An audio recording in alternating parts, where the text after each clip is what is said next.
就是先让被骗的人其实给支持了一个概念，那层层的支持这个概念，最后就会成为真實。嗯，好。咁你知唔知道咧？其實你咧係經常被騙嘅咧？知不知道其實你自己經常被騙？我不講，可能不覺得。為什麼咧？點解咧？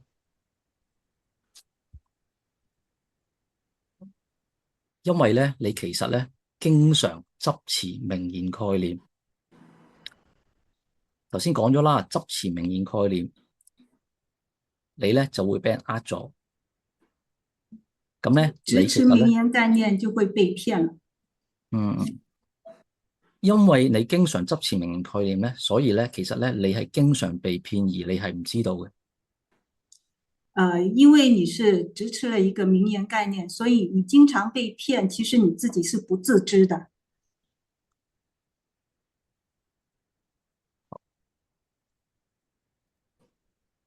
名言概念係乜嘢咧？咁其實好多嘢嘅喎。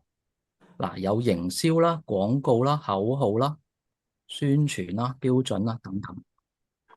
嗱，譬如話營銷廣告啦，咁佢梗係將一樣可能唔係咁好嘅嘢，或者一個正常嘅嘢講到好好，令到你咧去買佢啲嘢。可唔可以翻譯一比如下？營銷，比如營銷廣告，就是把一些不是很好的或者其實不正常的東西，但是就通過營銷廣告把它講得很好，包裝了。嗯，譬如一些標準，譬如有啲標準，嗱，標準咧就要係咁樣嘅，正常咧就要咁樣嘅。你咧而家咧達唔到個標準。比如有一些標準，正常的標準是一個樣，是一個樣的，但是呢，其實你是達不到這個標準。嗯，許家華呢度你有冇一啲簡單嘅例子係講呢個名言概念？我諗好簡單買嘢嗰啲咯，即係可能買嘢一定有啲口號宣傳，即係令到你吸引你。因為同一類嘅產品，可能洗頭水就咁一種洗頭水，紙面上有好多，但係每一個新產品想推出，應該打一啲口號，例如呢一個係針對懷孕中嘅媽媽防止甩頭髮嘅，或者呢一隻係針對65歲以上嘅女士嘅護髮嘅，即係一定要咁樣而。但係當然個效果係咪真係如佢所講就未必係咯。我覺得呢個就係佢俾我哋嘅概念，然後我哋嘅執持係啊。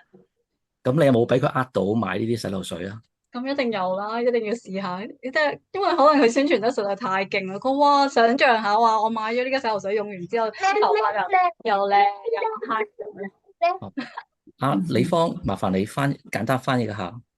OK，比如舉個例子，就是平常買洗頭水，經常其實就會看到一些打出來的口號，比如說是針對黑髮的，或者是說掉髮的效果怎麼樣好，怎麼樣好。那我們也會不自覺的去上當被騙，因為我們就會想象，哎呀，可能會真的很好，頭髮會很黑。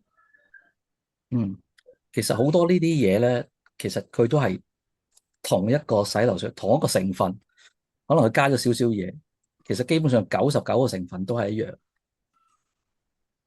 其實這些洗髮水，它的成分可能99%都是成分是一樣的，只是有很少的一些東西不一樣。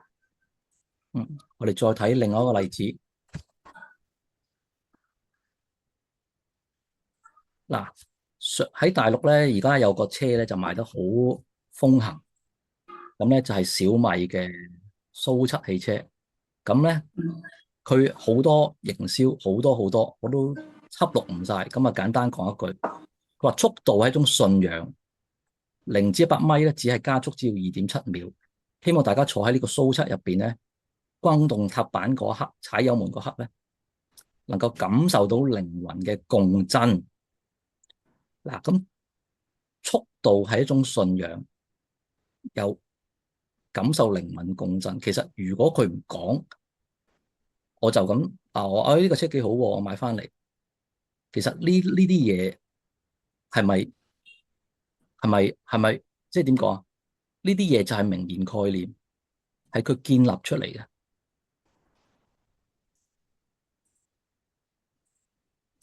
可以翻醫生簡單。看一下啊，比如像小米苏7，大家看到的这段广告，这其中如果他自己说的速度是一种信仰，然后后面的感受到灵魂的共振，像这些名言概念，如果他不说的话，可能大家不感覺怎麼樣，但是他現在說了出來了，那可能又是不一樣的感受。佢講呢啲嘅名言概念咧，一定係對於佢自己有利嘅。嗱，譬如話呢架車佢好大馬力，其實咧，如果你反面，我講一個反面嘅名言概念，我可以話0到100米，唔係，我應該講個反面嘅概念，生存到地獄只係需要2.7秒，因為你踩得好快啊嘛，2.7秒你就已經100米啦，咁你好容易一撞車就死啦。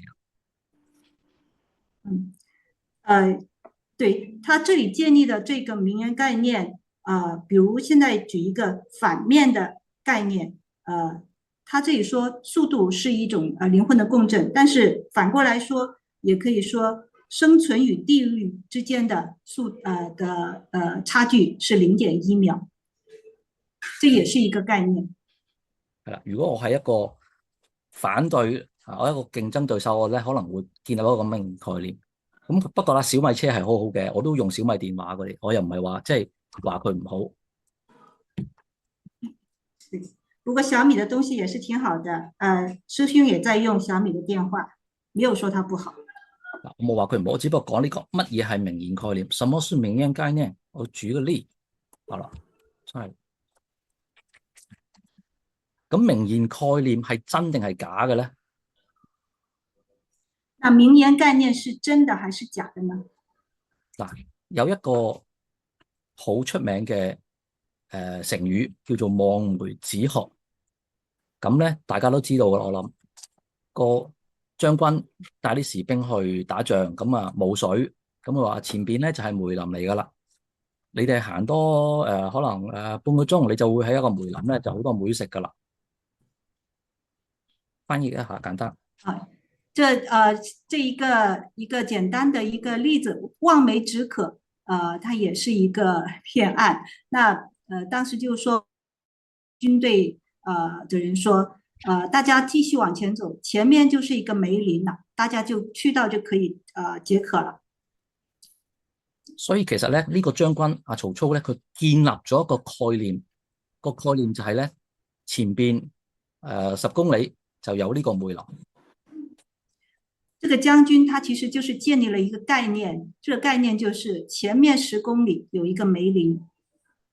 咁呢啲士兵咧，佢執持咗呢個概念，咁咧其實咧佢都係俾曹操呃咗嘅。這些士兵他就支持了一個概念，那他們其實也就是給曹操騙了。咁呢個名言概念係真定係假嘅咧？那這個名言概念是真的還是假的呢？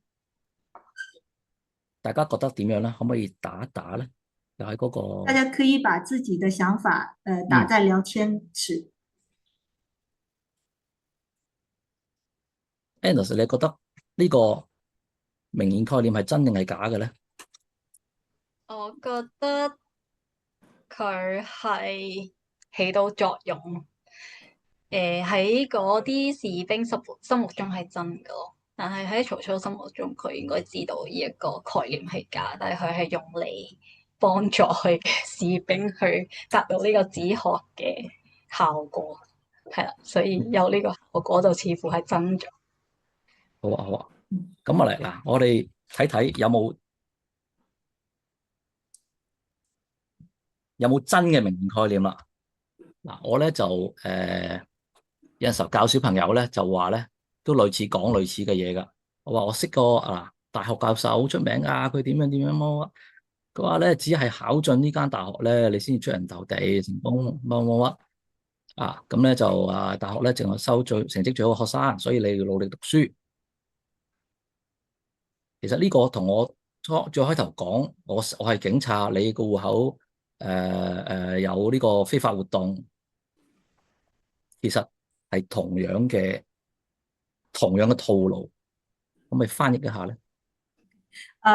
現在這一頁大家看到的這個例子，也是就是經常發生的，就是比如有名的大學教授啊，然後他師從什麼大師，或者在考進大學才能出人頭地，像這一類的名言概念的建立，其實跟剛才第一個例子就是收到警察的那個騙案電話是出於同一個套路的。嗱，你講呢個媽媽咁同左邊嘅媽媽同右邊個仔講呢個嘢，咁右邊個仔，所以我講媽媽先啦。媽媽，咦下許家華喺度啊？你都成日咁教，類似咁教個仔噶啦，係嘛？未咁快，但係開始噶啦要。係嘛？你都係咁嘅類似咁嘅套路啦。你唔會講啲假，你唔會呃你嘅小朋友噶，你都係講啲真噶。你覺得天公地道啦，咪要努力讀書，係咪先？係啊，希望佢會努力讀書，然後出人頭地。我所以咁樣同佢講啊，即係俾呢個概念佢，咁樣俾個 picture 佢咯，跟住睇下佢有咩反應。但係對於個小朋友嚟講，佢未必覺得呢個係真嘅，因為佢未必執持你呢個概念，佢可能好反叛啦。而家啲小朋友係咪先？嗯。可能佢覺得喂，我要打波，我要做呢個運動健將，或者我打機都可以比賽嘅喎。李芳可唔可以？OK， 好，就比如像那個媽媽，在這個例子裡面，媽媽會跟兒子建立這樣的概念，說要努力學習，這樣才可以出人頭地。媽媽認為這是真的，她要把這個概念想建立給兒子，但是其實從兒子的角度來看，他未必會支持這個概念。兒子可能會覺得滑雪，也可以出人頭地，或者做別的也很好。好啦，咁我哋而家想大家諗一諗，有冇乜嘢名言概念係真嘅咧？大家可以喺嗰個聊天室嗰度打出嚟。大家請想一想，您覺得有哪些名言概念是真的？可以在聊天室打一下。嗱，我呢度咧就打咗啲例子，你睇咧，如果覺得真嘅，你就打個數字就得噶啦。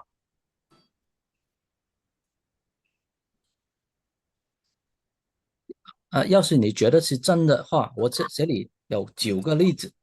你比如說你有小朋友，你就覺得這個就是真的了，你就打這個號碼出來。假設你有這個小朋友，也可以。有冇人可以好諗一諗？大家可以在聊天室打上數字，如果您覺得哪一個是真的，或者你覺得冇一個真，你都可以打一。有人話一要努力讀書，咁其實好正常喎。許家華係嘛？呢個世界上冇一個阿爸會同個仔講你唔使讀書噶嘛？係啊，正常嘅，係咯，大家都會咁同自己小朋友講，你要努力讀書，希望佢可以努力讀書。可以要努力讀書。有人話1同5，你也要學運動。學運動即係要做打籃球、打波啊，跑步啊、游水啊嗰啲啦。咁其實都正常喎。我都係教個仔，你要做運動，你唔強身健體，淨係讀書咪死讀書。咁你到時有病有乜，咁你都好大鑊噶，係咪先？咦，其實大家好似淨係一同埋5啫喎，其他嗰啲咧，其他嗰啲係覺得假。像選一的比較多，其他的大家覺得怎麼樣？其實對於我嚟講，呢度全部可能都係真嘅。對於香港唔止9個，可能更加多。其實我呢度舉一個例子，哦，有人話全部都係真嘅。好，我哋再睇一睇啦。頭先講小朋友，而家我哋可能大家冇小朋友啦，大家嗰個冇咁嘅睇法。我講一啲其他例子。第二個啦，你翻譯。下一個，大家可以再看一下這些例子，哪些是真的？有人話女嗱，呢個都係近排聽到女人唔好超過，唔好孭太肥喎，唔好超過幾多公斤喎。有啲人話就50，有啲話40、45咁樣。如果唔係咧，點咁樣？有好多就話譬如話第三個啦，而家要講高度啊嘛，要大家比較高度即係要幾高乜乜咁樣。咁仲有好多個嗱，有啲譬如話人咧就最好係咁噶啦。嗱，點解咧？因為咧咁樣，或者話佢講話你唔啱。嗱，頭先你講嘅咧就有啲唔啱，因為咧乜。其實呢度咧我求其即係列咗9個，其實咧呢度可以咧999個得。翻譯一下唔該。其實這裡只是列出了9個例子，其實可能有999個都是真的。有啲人咧，其實你不知不覺，我呢度列啲例子你不知不覺其實你自己咧係有好多名言概念，你認為咧要咁樣，或者咧你認為咧唔可以咁樣，咁樣好，咁唔好。有的人可能會不知不覺建立了概念，認為覺得這樣好，或者這樣不好，或者要這樣，或者要那樣。好啦，咁咧有乜嘢名言概念係真嘅咧？喺佛學嘅角度嚟講咧，討論乜嘢名言概念係真定係唔係真咧？其實咧唔係學佛。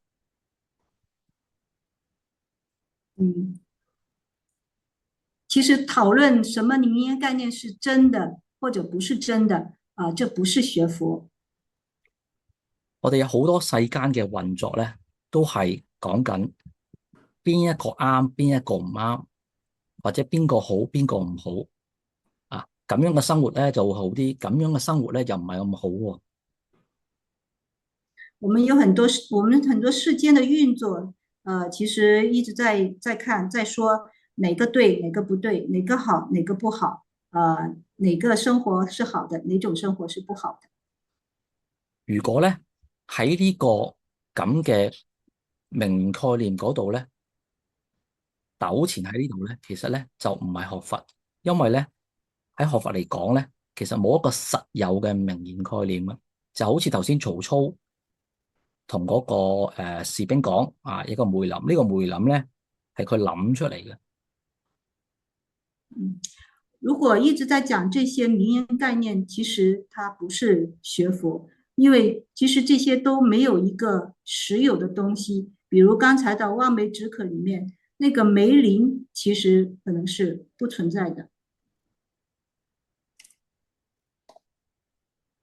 咧乜嘢係佛咧？那什麼是佛呢？有冇乜嘢諗法啊？大家有冇咩諗法啊？咩係佛？係啊，我哋要同啲普通嘅人講喎，唔好。我就係普通人，我就係最普通嘅人。佛係咪啊？大家諗一諗，開悟咗嘅人啊？開悟嘅人，咁咩係開悟咧？咩係？應該係咪對自己日常生活維持住少少 consciousness 係咩咧？有少少，我唔夠智慧添，點解答唔出？有冇人可以答下？我哋要教一啲完全未學過佛嘅咩嘢係佛？翻譯一下可以。有沒有誰可以試一下回答？什麼是佛，就是對普通人講。我可以用我媽咪嘅角度去答喎。如果我試下，我覺得佛啊，誒，我可以如果我有所求嘅時候，我可以裝香俾佢，佢會保佑我咯，平安咯。哦，係咯，係喎，其實都係一個睇法嚟嘅喎。有人話佛係覺者，咁乜嘢係覺者咧？覺咗啲乜嘢咧？有智慧嘅人，咁智慧係咩咧？我都好聰明喎，全班考第一嘅喎。什麼都知道嘅人，什麼都知道嘅人，咁啊，電腦可能什麼都知道，現在 AI 什麼都知道。心的覺悟，心嘅覺悟，心係咩咧？覺悟係咩咧？佛係冇煩惱嘅人，加持保佑心理狀態，大家都有好多諗法喎。咁我呢度我嘗試俾一個佛係心理最健康嘅人，係心理最健康嘅人。咁點為之心理最健康咧？好，我俾一個簡單嘅答案大家。佛就係離開對名言概念嘅執着。頭先一路講咗好耐，乜嘢係名言概念？佛就係離開名言概念嘅執着。咁咧喺佛教度咧有好多專有嘅名詞，呢度打出嚟啦。譬如話覺者啦，有啲赤裸啦、無本啦、休息啦、本來面目啦、如來啦、解脫啦、清淨。咁咧，如果我哋唔解釋呢啲咁嘅專有名詞咧，我上邊咧佛就係離開對名言概念嘅執着。呢個咧係會令到大家最容易去明白。可唔可以簡單翻譯一下？下面也提出了一些專有名詞對於佛的稱呼，比如覺者、覺醒、赤裸、無綁、休息這些。但是用最簡單的話來解釋這些名詞的話，那就是佛還就是離開對名言概念的執着。好啦，咁乜嘢係學佛咧？大家又可以？那什麼是學佛呢？大家可唔可以又喺度輸入喺嗰個聊天室度諗一諗乜嘢係學佛咧？其實好多人都學咗好耐嘅，呢度應該。大家也可以在聊天室輸入一下想法。解綁，有人說解綁，有人說改造心理，改造心理到什麼改造這個心理到一個改造成什麼心理呢？咩係學佛？咁你上面話佛係離開對名言概念嘅執着，咁學佛咪學習離開對名言概念嘅執着，係咪？係喎，你真係聰明啊！阿燕都答咗啊。其實學佛咧就係學習離開對名言概念嘅執着，呢個係最簡單講啊。當然啦，深入可以再好詳細可以講啦。但係如果我話最初入門咧，我哋就係咁樣講啊。可唔可以翻譯一下？最簡單的一個說法就是學佛就是學習離開對名言概念的執着，這是最簡單的說法。嗱，呢度要補充少少，離開對名言概念嘅執着，唔係代表離開名言概念。要補充一下的，離開對名言概念的執着，不是說離開名言概念。好啦，咁咧，我哋再睇下，我哋去翻第一個題目，大家最開頭咪叫大家諗，點解你煩惱嘅？係，我們回到第一章，第一個問題，為什麼會煩惱？大家點解會煩惱？可唔可以而家又諗下，點解大家會煩惱咧？頭先其實大家都答咗啲譬如話工作唔順利啊，有人反對你嘅意見啊，慾望啊，好多嘢咧唔確定啊。大家可以再想一想，现在再想一想，为什么会烦恼？刚才大家也举了一些例子，工作不顺利啊，或者是事情没能实现啊之类的。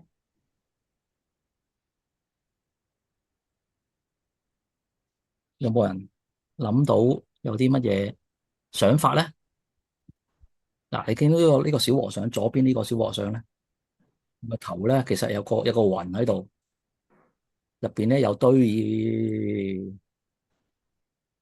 營銷啊、概念啊、咩廣告啊、口號啊、宣傳啊等等等等。點解你會煩大家可以惱？看到，大家可以看佢哋到左下角这个小和尚，他就是有一堆想法在里面，像这些列举了各种想法。許家華，你又點解會煩惱咧？點解會煩惱？好似我執咗，例如我買咗頭先嗰隻話好好用嘅洗頭水，跟住用完之後冇效果喎，咁我就好煩惱啦。我用咗錢咯，就達唔到我想要嘅效果咯，仲唔煩，嘥咗啲錢添。你可唔可以翻譯一下？比如刚才举的那个例子，就是买了一个广告说的效果不错的洗头水，拿回来用，发现它并不是自己想象中的那个效果，那就觉得烦恼了。还有他說他虧了錢，就是花了很多錢買了，然後覺得虧了。對，錢也花了，所以覺得虧了。咁其實 Alice 講嘅，阿師姐講嘅，首先嗰個嘢俾人呃咗啦，係咪先？你嗰個洗頭水都唔好用嘅。第二，又蝕咗錢喎，即係使咗好多錢喎，買完又冇用。咁呢兩樣嘢其實都係一個名言概念。像這個例子，這有兩點，一個是覺得被騙了，而且錢又虧了。那其實這兩個都是一個名言概念。咁我呢度咧，如果用翻頭先我嗰個講法咧，點解你煩惱咧？因為咧你執持一個名言概念。就用回剛才的那個分析，為什麼會煩惱呢？因為支持了一個名言概念。嗱，你可以睇下呢個圖畫嘅右邊有個手，有個拳頭，好大力咁樣握住。比如大家看到畫面，右下方那個有一個很大的一個拳頭，握着。大家而家可以試下好大力握住自己嘅拳頭。大家現在可以先試一下，用力握着自己的拳頭。其實名言概念咧就好似你拳頭入邊嘅嘢，你越係大力嘅時候咧，你隻手咧就越痛。其實名言概念就像你手裏面握着的，當你越用力去握，你的手會越疼。但係你隻手入邊其實咧係冇嘢嘅。但其實你手裏面是沒有東西的。點解咧？因為咧你執持嘅呢個名言概念咧係非實有嘅。為什麼呢？因為我們執持的這個名言概念是非實有的。頭先已經講咗好多譬如話有冇真嘅名言概念啦？有啲人就喺度打數字啊，每個人都有自己唔同嘅認為，你認為你不知不覺認為係真嘅名言概念。比如剛才做的那個小練習，就是問了有沒有那9個例子有沒有真的名言概念？大家都按照自己的想法選擇了，認為是真的名言概念。其實大家唔知道，其實咧除咗呢個9個之外咧，你可能有1000個、1萬個名言概念，你執持住，而你係唔知道。所以其實除了這9個以外，我們不自知的还支持着另外的可能有900个、9000个名言概念。許家華可唔可以舉一個，譬如話人哋執持嘅名言概念，佢咧可能亦都唔係好知㗎。哦，你講我覺得頭先嚟講嘅譬如我你講我啊，我講你執住咗名言概念，或者一般人啦，你可以求其諗下。但未必係真嘅。我覺得我做到我升到職做到經理啦，我就一定會好開心，一定會比而家開心。或者係頭先覺得係，例如你喺網上拍拖，以為自己拍緊拖，即係同一個未見過嘅面嘅人傾咗好耐偈，就當咗可能以為自己係真係談緊戀愛啊，我已經係佢生命中好親密嘅人咯。呢啲係自己嘅執持嘅概念，係啊，但係對方可能佢完全唔係咁諗，佢只係一心一意想呃你錢。可以翻譯一下嗎？好，剛才舉了2個例子，一個就是比如認為自己升職以後就會很開心，這是一個例子。第二個例子就是比如像網戀，就是自己以為跟網上的另外一個人對方會在相戀，會跟他在一起很開心，但其實不一定是真的。這些都是我們支持的概念。嗱，我而家舉一個概念咧，就係咧我話你知你執持一個咩概念咧，係非實有，亦都唔係真嘅，就係話我覺得學佛就係咁樣噶啦，應該咧就點樣點樣。現在再舉一個例子，就是比如可能大家會想，我覺得學佛就是這樣的了，就是應該這樣做的了，這也是一個其實非實有的，不是真的概念。我諗大家就算學佛或者未學佛咧，你都會執持好多自己唔知道嘅名言概念，俾佢綁住咗。好啦，咁你話喂，咁我要追求自由喎，我遠離煩惱啦，我追求自由啦，咁樣。那比如現在說，我要追求自由，我想遠離煩惱。嗱，咁我哋睇睇呢隻雀仔啊，嗱，佢喺個籠入邊咧飛咗出嚟，咁個籠咧就唔再綁住佢啦。比如圖裏面這個小鳥，它飛出了那個籠子，籠子不能再禁錮它了。咁你哋覺得呢個雀仔自唔自由啊？那您覺得這個小鳥自由了嗎？可唔可以喺嗰個聊天室嗰度打一打？有啲人話佢未自由，點解咧？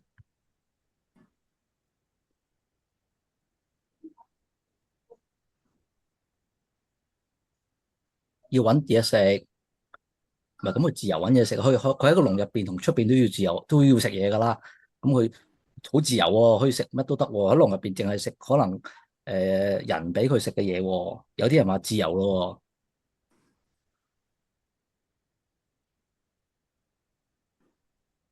有人話喺籠入邊咧綁住佢籠子，出咗籠咧綁住佢就係籠外嘅天空。其實我都係咁諗，可唔可以翻譯一下？剛才有一個回答說，在籠子裡面被綁住的是籠子，在籠子裡面的時候是籠子綁住了他，那離開了籠子以後，那就是籠外的天空綁住了他。師兄也是這樣想的。我哋好多時候咧喺呢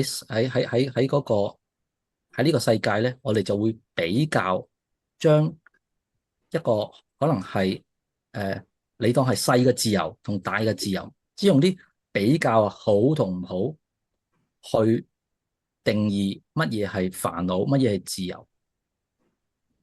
我們通常可能會通過比較好與不好來定義什麼是自由，或者什麼是好的東西。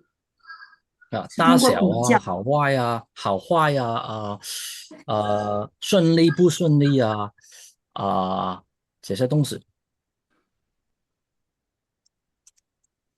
其實咧，自由都係一個牢籠。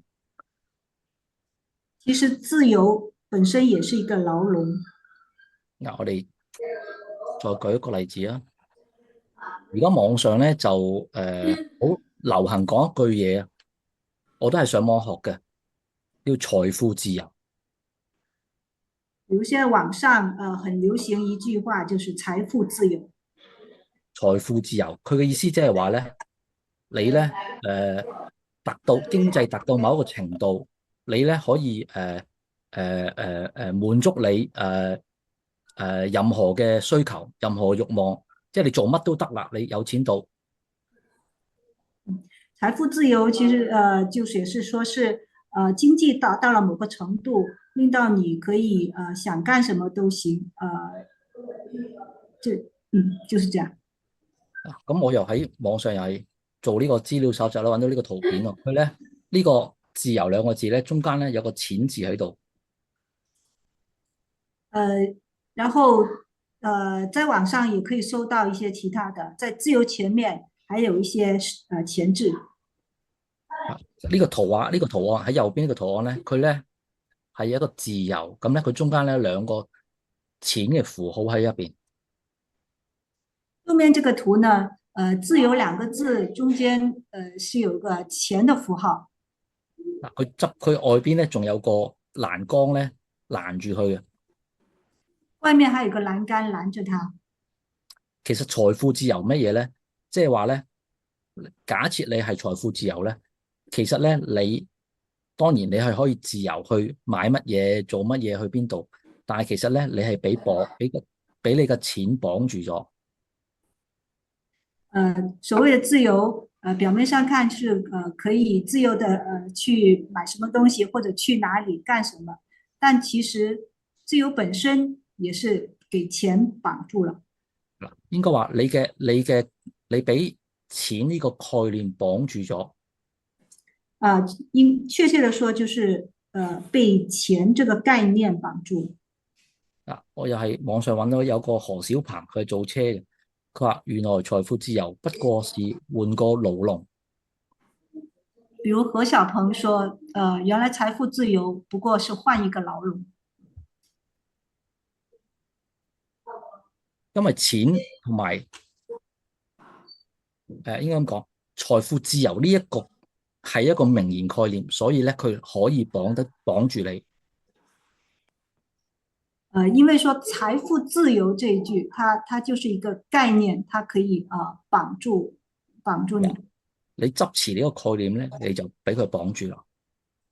你一旦支持了這個概念，你就是被它綁住了。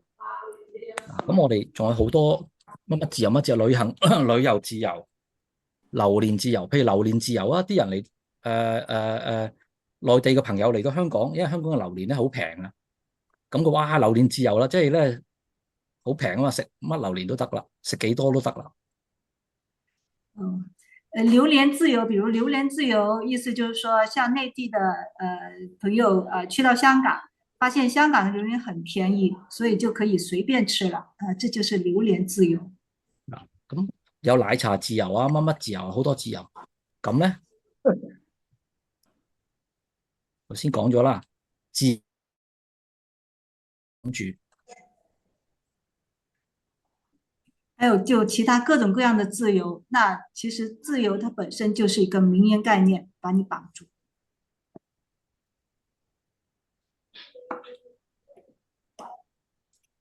好啦，咁乜嘢係真正嘅自由咧？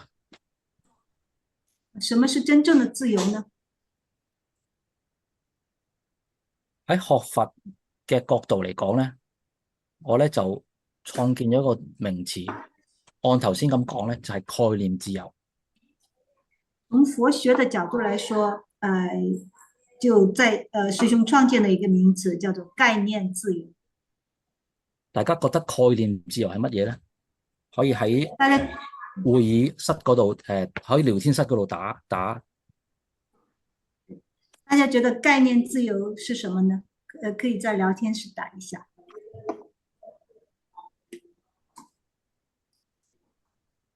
概念自由係咪即係乜嘢咧？思想自由定乜嘢咧？阿 Annis 有冇咩諗法啊？咦，有師兄答喎，我讀下佢哋嘅講法先。自由我睇唔到喎。係相對的，束縛少一點，相對束縛多一點，就有自由的感覺，不被名言概念綁住。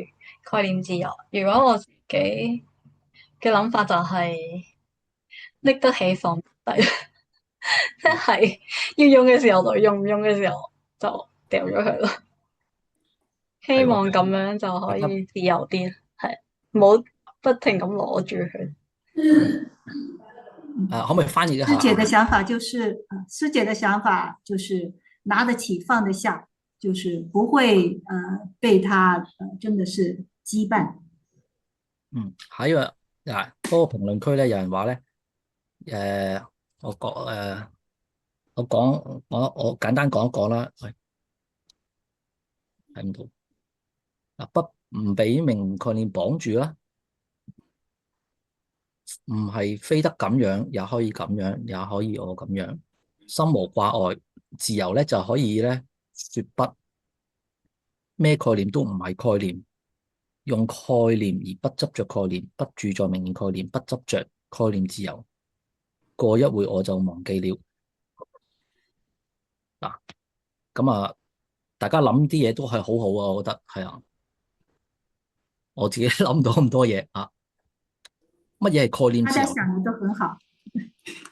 對，大家想的都非常好，這個就是我的目的，就是要大家想嗱，我哋睇睇呢個我解釋係咩概念自由？呢個有5個圖畫，咁咧5個圖畫都有水嘅。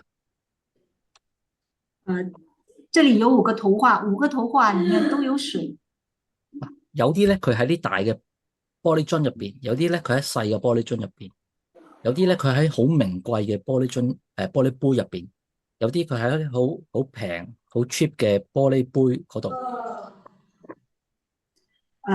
有的水，這水在不同的名器裡面，有的在很大的名器裡面，有的在小的杯子裡面，有的在名貴的杯子裡面，還有的在就是很便宜的杯子裡面。咁咧，仲有張圖畫咧，係嗰啲水咧，直情係喺地下好污糟，俾人踩住。最右邊這個圖就是踩在腳下的污水。咁嗱，你諗下呢個水，佢住喺乜嘢嘅容器或者冇容器，佢都能夠住喺入邊，同埋佢會克服呢個容器嗰個形狀。大家想一下，就是這個水，它不論在什麼樣的容器裡面，它都能克服這個容器的形狀，它能容器。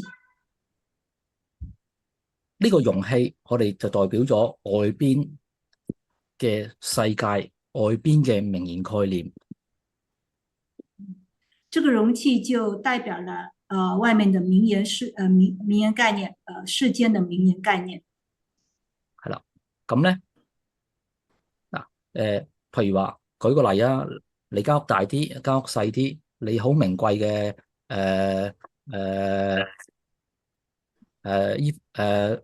手袋啊乜嘢，或者係唔名貴嘅嘢，或者咧你根本上好污糟嘅，可能你個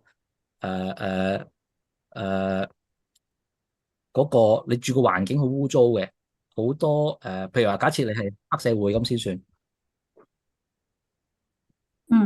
比如舉個例子，比如說你的房子可能是很小的，或者你的手袋是很名貴的，也或者是你是黑社會，一個假設。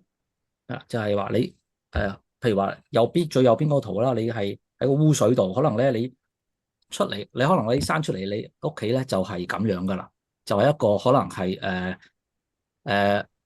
即係黑社會，即係打交啊嗰啲咁樣啦，即係做壞事啊嗰啲咁樣咯。比如右邊例子，這邊這個圖污水，就比如可能你出生就在一個比較在黑社會的一個家庭環境下面，平時做的事情可能就是去打架做壞事，或者你係啲唔好嘅環境啦，即係外邊嘅環境根本上就係你住一個環境就唔係好嘅，也或者是不是很好的。呢個水無論去外邊係點樣，其實佢都係要安靜住喺呢個佢嗰個環境入邊，融入呢個環境可以話。這個水就是代表了它不論環境是怎麼樣的，這個水它都能安靜的住在這個環境下面，融入這個環境。概念自由即係咧，你咧持住一個乜嘢嘅概念，都可以住喺呢個概念入邊，都可以融入呢個概念。概念自由就是無論你持着一個怎麼樣的概念，你都可以住在這個概念裏面，融入這個概念。你可以咧自在咁樣遨遊喺各類各種嘅名言概念之間。你可以自在地遨遊在各種嘅名言概念之間。即係話咧，你呢個名言概念，你唔會話譬如話點講咧 Annis 有冇咩諗法？你講呢個概念自由，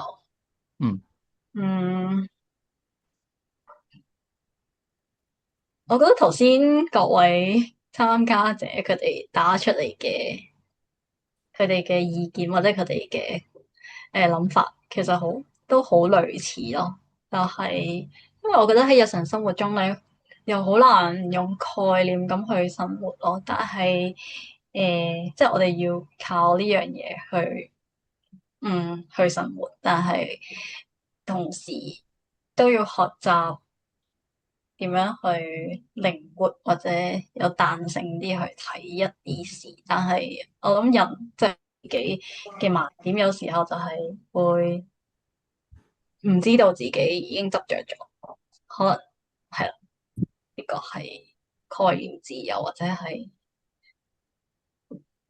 點樣可以去好啲去幫自己更加達到學佛呢一目的。你可唔可以簡單翻譯一下？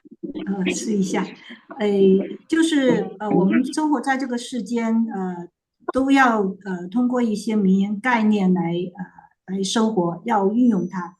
問題是怎麼樣可以做到不執着或者不被這些概念綁住了，但同時又能夠靈活的去運用這些概念。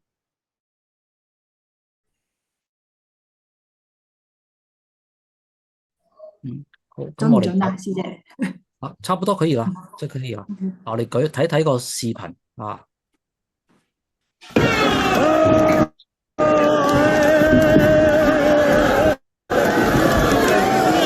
拔腿狂奔向前衝，瞄準眼前香爐，誰也不讓誰。有人跌倒，有人被壓住，連香都來不及插。來自高雄的朱先生好不容易搶到頭香，還被後方的人架拐子。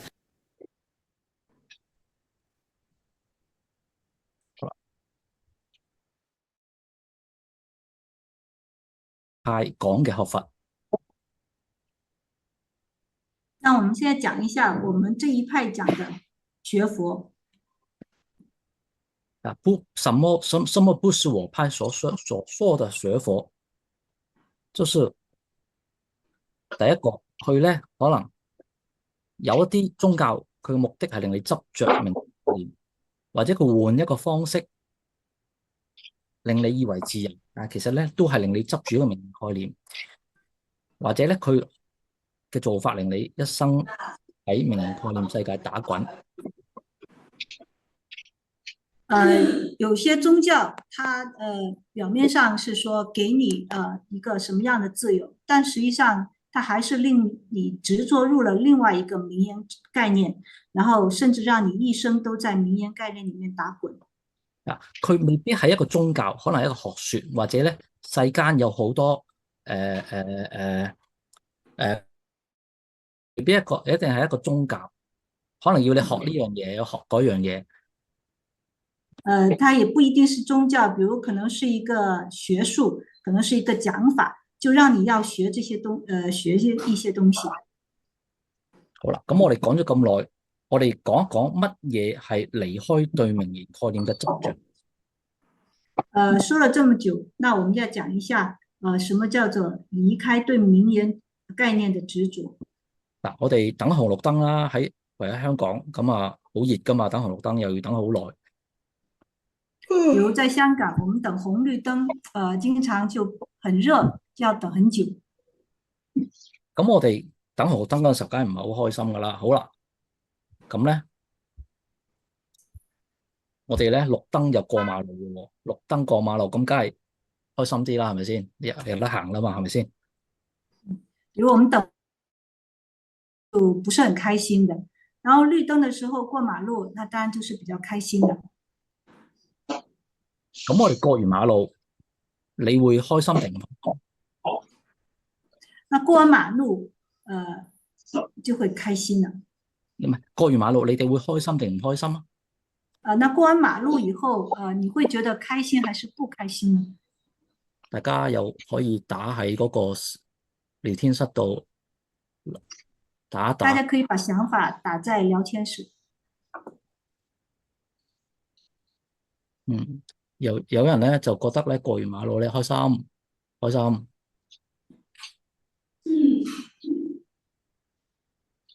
冇啦。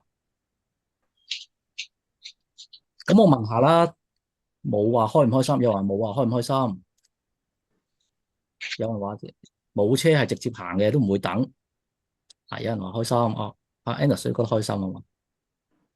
點解開心咧？過咗咯，開心啊！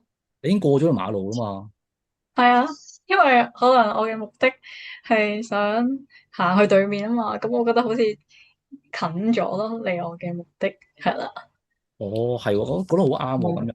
咁有冇人係唔開心啊？你等紅綠燈等咁耐，過完咗唔開心，我真係好唔開心。我等1分鐘，咁啊啲車又曬住出晒汗，有冇人唔開心噶？過完馬路。有沒有人會是不開心的？就比如因為在等紅綠燈等了1分多鐘，所以覺得很不開心。過完馬路也不開心。好似冇喎，好似冇人喎。咁其實你哋過完馬路，咁呢個紅綠燈佢又再轉翻紅色，你會唔會有唔開心啊？如果過完馬路，這個紅綠燈又轉紅色了，那會不會不開心呢？唔會喎，因為都唔關我事啦，我過完咗啦。係喎，唔會唔關你事。其實即係點講咧？你已經唔執住呢個紅綠燈嘅名言概念，唔執住佢係紅燈要你等呢個名言概念，你過咗馬路你就唔執持佢，所以咧你又唔會唔開心喎。咁啊，翻譯一下。OK，對，就過完馬路，就算紅燈也不會不開心，因為我們支持了紅燈不能過馬路這個概念，但是過完馬路以後，我們就不需要這個概念了，所以就不會不開心了。好啊，唔該晒。好啦，咁我哋而家又睇下，去翻第一個問題先。打錯。好，去翻第一個問題，點解你會煩惱？我們又回到第一個問題，就為什麼你會煩惱？嗱，呢度有個例子，有人 X 你 X 可能係打你、鬧你、對你唔好。我們就舉一個例子，比如有人對你不好，可能在罵你，在打你。喺香港咧，如果話有人 X 你咧，即係佢講粗口鬧你咁解。在香港，如果說有人 X 你的話，那可能他就在用粗話在罵你。咁你有冇人係？甚至有冇人會話好正啊，好開心咁啊？應該大家都不開心的吧？有沒有人覺得開心的？有人如果覺得開心都唔使聽呢個講座嘅。好啦，如果開心的話，可能就不用來聽這個講座了。好啦，咁俾人 X 完 X 頭先講咗啦，可能粗口鬧你，或者你有人對你唔好，你都係唔開心喎。你睇下呢個人嘅樣。所以通常被人 X 完都是不開心的。係啦，嗱，呢個係一個上司對下屬鬧佢啦。咁我哋可以再引申呢個例子，過往有人對你唔好喎。我們這個例子是上司在批評下屬，那我們引申一下這個例子，比如以前在過往有人對你不好。嗱，我隨便得罪咗你，你嘅前男友、前女友對你唔好，或者你以前咧，你可能有朋友出賣你。不是告訴你嗎？你想嫁給我兒子？聽不清。可以比如你的前男友或前女友曾經對你不好啊，或者你可以引申，把這個例子引申一下比如說有人出賣你有人侵犯了你的權利，有人騙你錢有人可能路上有人撞到你一下，比如說這樣。咁係我講咗個即係嗱，引申下個例子，如果有人以往對你唔好，可能係前男友、前女友或者有人得罪你，侵犯咗你嘅利益，呃咗你嘅錢，或者簡單啲，有人行路撞你，呢啲咁嘅例子，我哋可以去引申一下。對，就引申到就剛才師兄說的前男友、前女友對你不好，或者有人走在路上碰撞你了，又或者是說出賣你了，引申到這些例子的話，大家有冇呢啲例子啊？大家一定有噶啦，我諗冇人冇呢啲例子啊，除非你喺心有人話有，應該個個都有咯，唔使問呢個問題。其實根本上唔使問，個個都有。咁你點解俾人 X 完，你會唔開心？那大家想一想，為什麼在被別人 X 完了以後會不開心？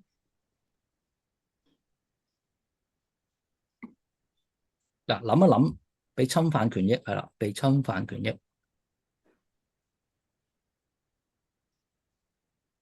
有人話，有人說被侵犯權益，有人說有一個我。嗱，其實好簡單，因為你俾人 X 完之後，你仍然執持呢個名言概念啊嘛。很簡單，就是因為你覺得在被人 X 完以後，你支持了一個名言概念。咁點解我哋唔可以好似頭先紅綠燈咁樣，過完紅綠燈，我哋就忘記咗等紅綠燈嘅痛苦呢？那我們為什麼不能像剛才說紅綠燈的那個例子，過完紅綠燈，我們就不再想那個名言概念，那就忘掉那個痛苦。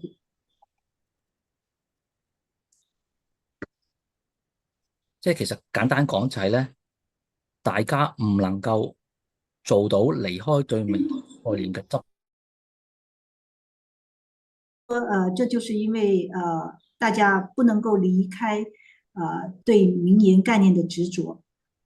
嗱，就好似頭先水嗰個例子，你原本住喺一個好靚嘅杯入邊，俾人倒咗喺地下，或者倒咗喺個冇咁好嘅膠杯度。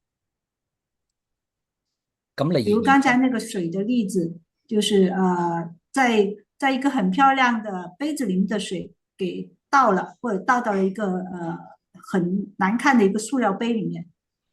係啦，你之後咧，你仍然執持住咗之前好靚嗰個杯嘅名言概念。但是呢，你仍然支持了這個之前曾經水在裏面，在一個很漂亮的杯子裏面這個概念。好啦，我哋又再睇下，好簡單。因為點解你有煩惱？因為乜嘢傷心？嗱，比如因為某某事傷心。對。譬如頭先話，有位有位師兄分享話，點解俾人鬧完唔可以好似過完紅綠燈咁即刻冇唔開心？佢話因為紅綠燈日日都過，好似係成日都 practice，但係如果談對象，沒理由天天都談的。嗯，係我睇幾有嗱，紅綠燈天天都過，係啊，同埋談對象冇理由天天談。咁如果我日日俾人 X，其實係咪真係好似日日過紅綠燈咁樣咧？翻譯一下。按照這個師兄說的，紅綠燈天天過，那是不是就是說，如果我們天天被人家 X 的話，就會開心，就會沒事呢？大家可以想一想，我沒有答案啦，其實大家可以諗一諗，我冇乜標準答案，我都唔係好識嘢嘅。其實大家也可以給一下，想一想，沒有標準答案。嗱，因為乜乜 X 乜乜傷心嗱，X X 傷心嗱，比如頭先話買洗頭水啊，嗰個洗頭水咧又唔好用，又俾人呃咗錢，哇，好傷心喎，傷心沒完。因為某事傷心。那比如剛才那個還是那個例子，就是買洗頭水，沒有按照預期的效果得到預期的效果，那所以就傷心。嗱，我哋可以再引申少少啊，你譬如話失戀啊咩傷心，或者咧話你炒股票炒窿咗之前投資失利傷心。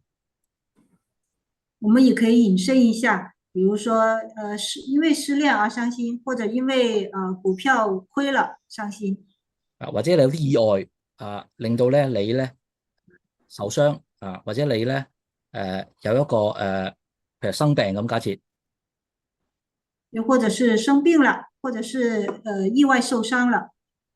嗱，你個傷心沒完沒了，點解咧？其實都係咁樣，都係覺得，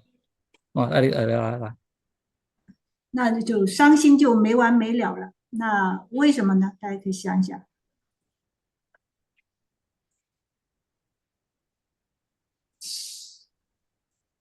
點解咧？我哋呢啲事個個都有噶啦，我諗冇人冇噶。這些事應該大家都經常會碰到。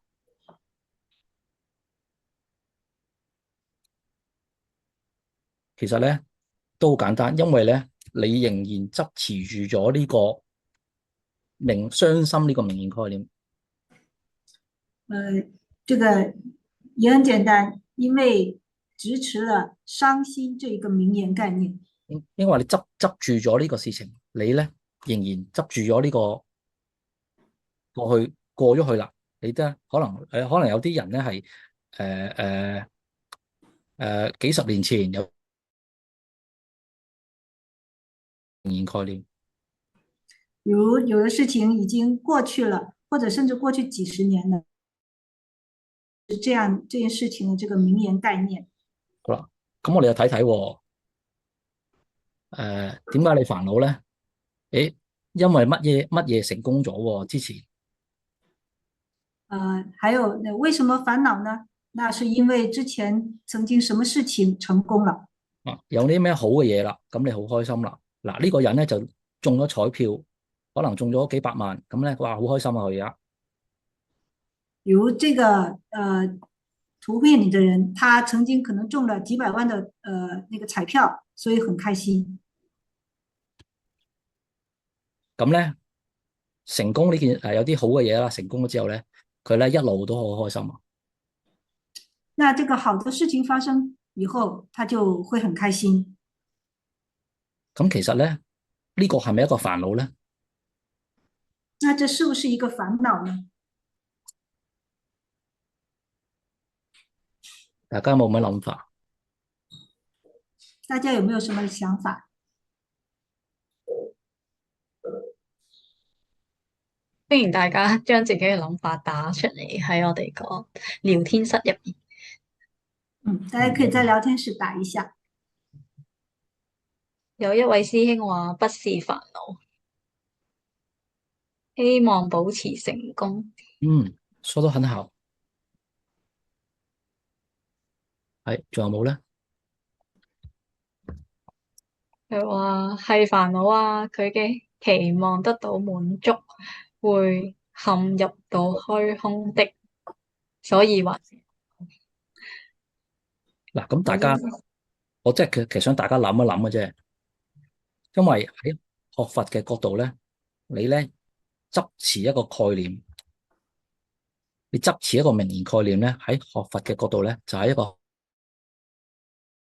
要保持，譬如話假設財富自由咁啊先算啦，你要保持呢個財富啊，譬如我而家1000萬，我要 keep 住，喂，突然間少咗，喂，俾900萬喎，900萬其實都財富自由係咪先？我都要 keep 住喎，啊，我驚佢跌再低喎，可唔可以翻譯一下？從學佛的角度來看，其實執持本身就是一個煩惱。比如說，成功或者比如說，有多少錢？有900萬的資產，那我要想着怎麼樣去保持它，那這個本身就是一個煩惱。好啦，咁我哋咧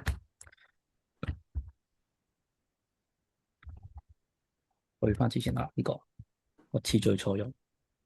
嗱，呢個圖片咧有個小朋友，有個BB 喺度喺嗰度喺個水入邊，咁咧有一張美金，有張錢喺度，錢咁啊代表咗一個名言概念咯。這個圖比如在這個圖片裡面，這個小朋友他本身是赤裸的，那就他前面有一張錢，這個就代表是一個名言概念。係啦，呢個錢其實咧係我哋大人嘅名言概念，對於個小朋友咧，這個錢其實，這個錢其實就是我們大人的、我們成年人的這個名言概念。對於小朋友咧，佢冇呢個名言概念。對於小朋友來說，他沒有這個名言概念，所以咧佢亦都佢唔會執持呢個名言概念，佢唔會因為呢個名言概念咧，所以他不會支持這個名言概念。他不會因為這個名言概念而拼命游過去。其實咧，你咧係本來咧一生出嚟咧就係赤裸，赤裸咧即係唔係唔着衫咁解，即係話你咧冇一個名言概念咧綁住你。其實我們本身出生的時候，就是赤裸的，就是沒有名言概念綁着。所以我覺得 BB 咧，其實咧佢可能煩惱咧少過我哋大人好多。所以很可能小朋友他們的煩惱會比大人少很多。咁點解我哋努力咗幾廿年，越嚟搞到自己越嚟越煩惱咧？那為什麼我們努力了幾十年了，但反而弄到自己越來越煩惱呢？煩惱反而越嚟越多，煩惱反而越來越多。係啦，你賺嘅錢越多，可能你嘅煩惱就分分鐘越多，可能。賺的錢越多，很可能煩惱反而越來越多。你比呢個小朋友嘅煩惱多，就會比這個小朋友會更多很多煩惱。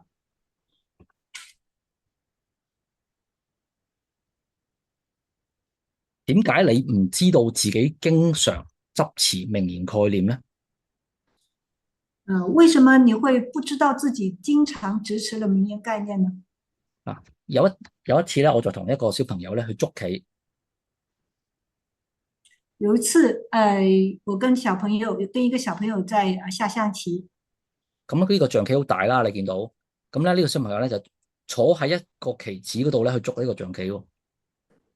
這個小朋友他就坐在一個棋子上面去下棋。呢度喺後邊你見唔到，佢坐喺呢個，佢懶啊嘛，佢攰啊嘛，咪坐喺呢個棋啊佢嗰度咯。他就覺得累了，然後他就坐在了一個棋子上面。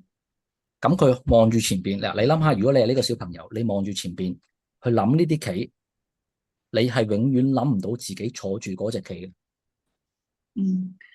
那你可以想象，如果你是這個小朋友的話，他坐在這個棋子上再去下象棋，他很可能永遠都想不到永遠都不會意識到自己坐在上面的這個棋子。係啦，你就永遠咧望住前邊咧呢個棋點行，嗰個棋點行，咁你自己嗰隻棋咧，你係唔知道自己坐，你係唔知道自己係坐住呢隻棋。就是他不知不覺的只看着自己前面的那些棋子，而忽略了自己坐着的那個棋子。係啦，因為前邊咧你見到嘛，你好重要喎，嗰啲你要諗下點樣行。咁你喺呢個世界亦都係咁樣。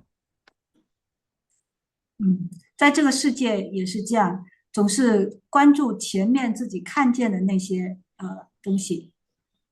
係啦，咁咧其實咧呢個就係代表咗咧，你執持住呢個名概念，就好似呢個小朋友坐喺呢個象棋度，佢永遠唔會自己知道自己執持呢個名言概念。就相當於是像這個小朋友，我們執持的概念，就像他坐着的這個棋子，他永遠沒有意識到自己其實執持了一個名言概念。呢個係一個棋，呢個棋一個例子。其實咧，佢唔係講你執住一個概念，你係執住好多名言概念。這個比喻就是說，不是指這一個棋子，它其實就相當於說，比喻你有很多名言概念，也是這樣來執持的。好啦，咁我哋講咗咁耐呢個講座，又講咗咁多嘢，大家諗咗咁多嘢，咁點解要學佛咧？學佛就係離開名言概念嘅束縛，看破呢啲煩惱，見到事實，避免被騙，同埋睇到世界嘅本來面目。那我們討論了這麼久，就是為什麼要學佛呢？就是這裡講到的，離開名言概念的束縛。係啦，咁呢啲看破煩惱，頭先講咗啦，呢啲你執住一啲不實有嘅名言概念啦，睇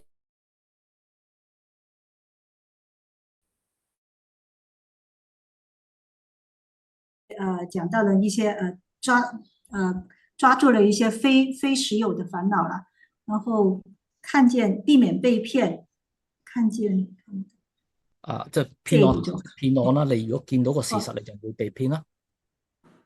就像剛才講到的那些騙案的例子，看見的一些這幾種，看見事實。看見事實，對。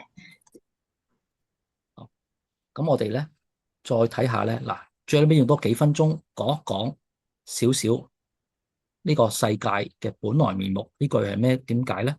世界，嚟啊！我們就最後再用幾分鐘來講一講，就看見世界的本來面目，就是怎麼看，怎麼解釋？世界係乜嘢咧？世界是什麼呢？大家可以喺嗰個聊天室度打。大家可以在聊天室講一下。許家華，世界是什麼？覺得世界係乜嘢咧？係啊，俾時間我諗下先。但係咧，頭先師兄你一路分享嘅時候咧，有啲師兄師姐喺 chatbox 入邊都打咗佢哋嘅睇法。可以講一講。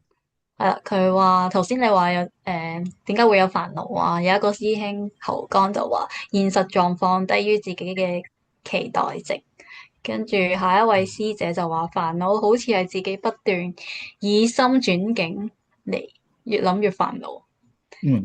或者名言概念越嚟越多嘅時候，煩惱又越嚟越多啦。自己建立咗一啲名言，跟住世界就係名言概念。呢個係啱啱嘅師兄答，什麼是世界？係啦，世界就係名言概念。哇！現實情況低於期待值，期待就係一個名言概念。你期待聽日會好好啊，期待個股票會升咁樣。翻譯下。世界就是一個名言概念，就是一個期待，比如期待明天會很好，期待那個股市會升。你期待呢樣嘢，其實就係頭先好似望梅止渴嗰度咁樣。期待就像剛才講的望梅止渴。咁我哋睇一睇下個 slide，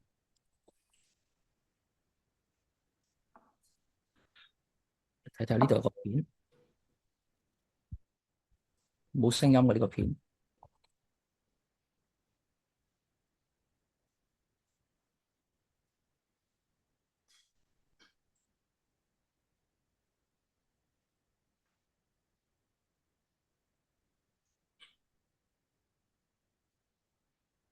好，大家睇到啲乜嘢啊？可以喺聊天室度打一打。大家看到了什麼？可以在聊天室說一下。我睇到好多廣告啊，好多廣告，係啦，佢話俾我聽有啲好似好睇嘅電影啊，好靚嘅衫啊，好開心嘅遊戲。冇錯冇錯。嗱，其實我哋個世界就好似頭先你講嘅畫面咁樣，嗰啲嘢閃嚟閃去，其實即係啲名言概念啊。今日就呢個名言概念，聽日可能有另一個名言概念。你個人生嘅階段不斷應該話你可能人生階段不斷改變，你個年紀不斷改變，或者呢個世界不斷改變，呢個名言概念不斷喺度改變。世界其實就是有很多東西在那裡閃現，比如像你的人生階段在不斷的改變，年齡在改變，然後名言概念也在改變。係啦，你永遠咧，一般人嘅人生咧就喺呢啲名言概念咧不斷呢啲不斷改變嘅名言概念中咧生活。一般人的一生就是在這些不斷改變的名言概念中生活。你其實咧係我呢個城市原本嗰個樣嘅。像剛才展示的這個視頻，其實我們是看不到這個城市原本的樣子的。因為呢啲嘢咧喺度不斷閃嚟閃去咧，你就睇咗哇，呢度係咁樣，嗰度係咁樣。因為那些比如那些廣告牌在不斷的閃現，我們看到的就是這些廣告牌在閃現。你睇住，譬如話今日你就係話你讀書好努力讀書，咁咧聽日你就係可能係努力工作。這就相當於像我們的人生，今天要努力讀書，明天要努力工作。咁咧你係永遠淨係睇住活喺呢啲名言概念嘅世界。我們就是永遠在看着這些名言概念的世界。我哋活喺呢啲名言概念嘅世界度。我們就是活在這樣的這些名言世界裏面。係啦，頭先講過名言世界唔係實有，所以咧其實你係一個活喺一個唔係實有嘅世界。剛才講的這些名言概念其實不是實有的，所以就相當於我們看到的不是一個實有的世界。係啦，我哋活喺一個唔係一個實在嘅世界。我們其實活在一個不是一個實有的世界，實在的世界。好啦，咁我睇睇你嘅世界係乜嘢咧？那你的世界是什麼呢？嗱，你嘅世界咧，其實咧有好多嘢組成，譬如話你個健康、你個生命、你嘅親人、父夢想等等等等，呢度不能盡錄。你的世界可能是有不同東西組成的，比如像這裡的生命、健康、朋友、親人、財富等等，不單只是這些東西。係啦，係呢啲名言概念，頭先講嘅名言概念，或者唔係呢度嘅名言概念，去建立你個世界嘅。剛才對不起，建立呢個世界，師兄們在呢個世界呢個名言概念建立出嚟你個世界。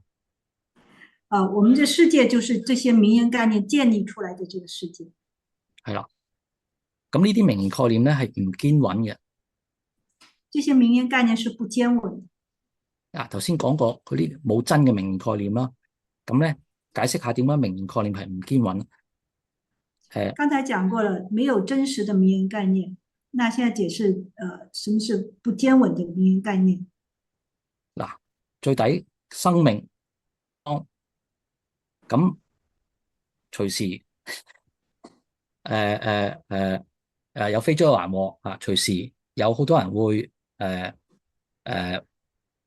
不幸咁樣生病。比如生命健康，有人可能真的會飛來橫禍，或者是會生病。咁如果你生病嗰時候，有好多人咧都係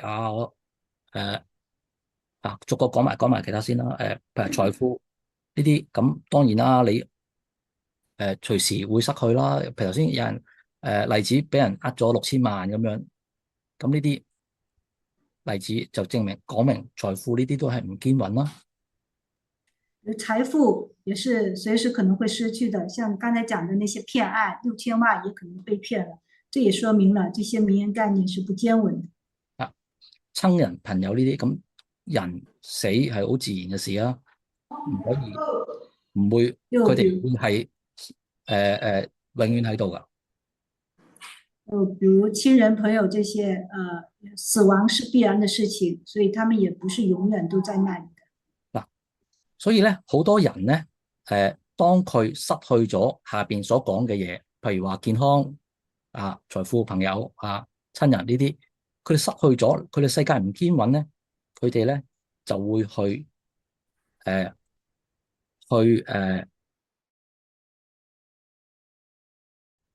宗教上嘅追尋，或者去學。所以有的人，如果當這些東西失去了，不堅穩的時候，他們就會去尋求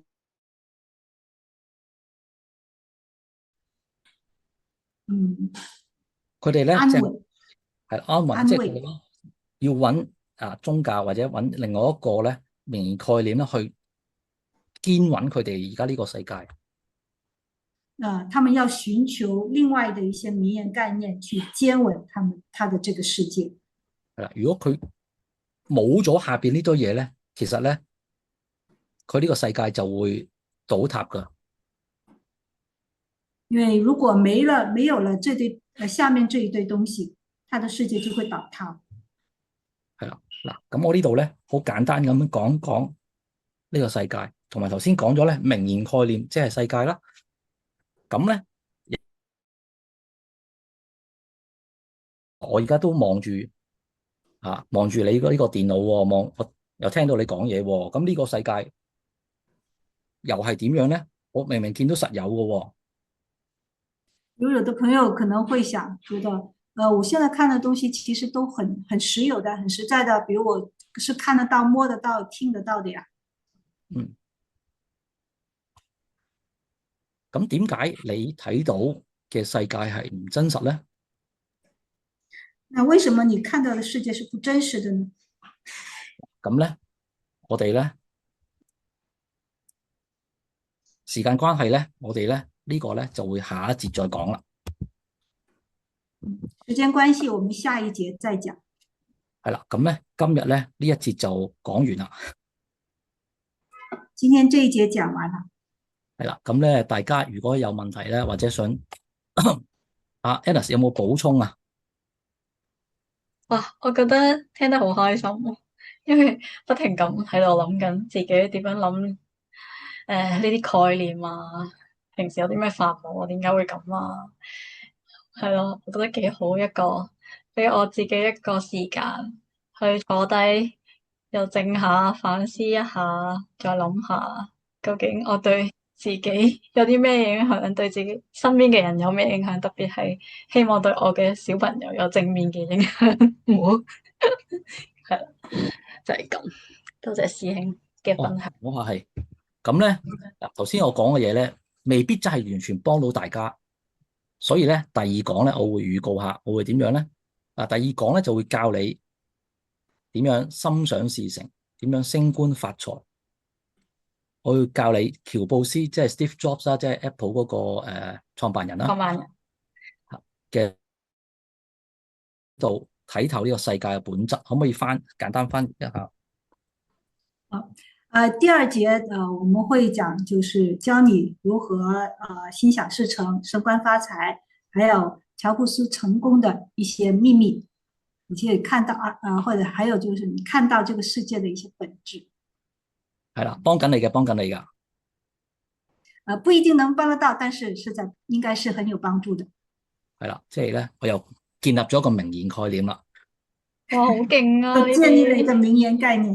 係啦，要幫助大家，咁大家咧亦都執持呢個概念咧，所以咧大家咧下一堂咧又會嚟聽我講。可以支持這個概念，下一堂可以再來繼續聽講。係啦，嗱頭先一路講離開名言概念，其實咧我冇講到名言，唔係離開對名言概念嘅執着，冇講話要離開名言概念。剛才曾經提到過，離開對名言概念的執着，但沒有說是要離開名言概念。係啦，所以咧其實咧，你話喂，你又喺度建立名言概念，又要我哋執着。所以像剛才說的，你又讓我不能離開名言概念，那你又讓我不能執着。你又叫我執着要下堂嚟聽你講嘢。那現在要讓我執着，下一堂要來聽講。係啦，點解咧？我下一堂都會解釋翻。為什麼這樣呢？下一節也會解釋。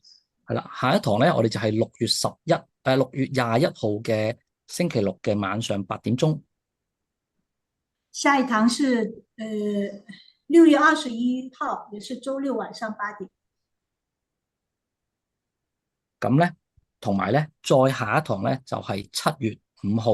咁咧係我哋另外一個師兄Simon，佢講另外嘅，唔係講為什麼要學佛，佢講另外嘅課題。再下一堂是7月5號是 Simon 師兄講另外一個話題。係啦，咁都係晚上8點鐘嘅，也是晚上8點。好啊，咁大家咧呢度如果冇問題咧，咁有冇問題咧？大家現在大家有問題嗎？聊天嗰度打出嚟係唔該。係啊，其實咧我係唔想俾一個答案大家。其實我不想給大家一個答案，我想大家去揾呢個答案。我希望大家自己去找這個答案。